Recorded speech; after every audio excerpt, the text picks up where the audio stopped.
Allez, un nouveau pick-up électrique, il y avait longtemps. Atlis dévoile le prix de son pick-up électrique, le XT. Je crois qu'on en a déjà parlé sur la chaîne d'ailleurs de ce véhicule. Près de 2 ans après l'annonce de son pick-up électrique, Atlis Motor Vehicles a désormais annoncé les tarifs de son modèle. Celui-ci doit démarrer sa production l'an prochain et sortir avant 2022 sur le continent américain, où les pick-up électriques vont inonder le marché. L'effet d'annonce de sa présentation avait été celui d'une batterie permettant une autonomie de 800 km, ce qui paraissait encore très ambitieux en janvier 2019. Depuis, plusieurs constructeurs promettent d'atteindre des distances similaires, sinon supérieures avec une charge, mais Atlis se tient à ce chiffre et propose deux versions avec une capacité moindre. La batterie de 125 kWh permet d'espérer une autonomie approchant les 500 km pour la version de base du XT, qui sera affichée à un tarif débutant à 45 000 $, soit l'équivalent de 37 000 euros. Pour la seconde version, qui affiche 640 km d'autonomie, il faudra compter 58 000 $, ce qui équivaut à 48 000 euros.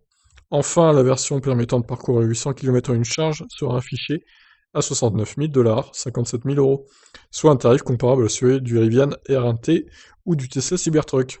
Alors, ils vont mettre combien de batterie pour faire 800 km là? 200 kWh, je dirais, vu que c'est 500 pour 125 kWh. Ouais, il faudra compter 200 kWh de batterie. Alors imaginez si vous voulez recharger ça chez vous, du coup, ça va mettre 10 plombes, hein, si vous n'avez pas une wallbox.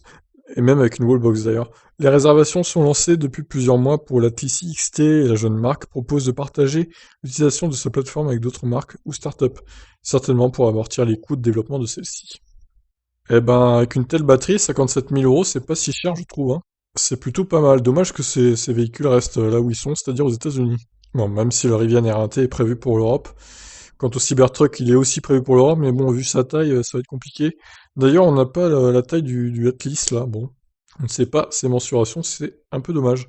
Mais il a pas l'air si énorme que ça. Bon, après, c'est qu'une photo, on peut pas trop se rendre compte, mais il m'a pas l'air si gigantesque que ça. Bon, à voir, on aura peut-être plus de détails plus tard. Je vous laisse réagir. Ciao.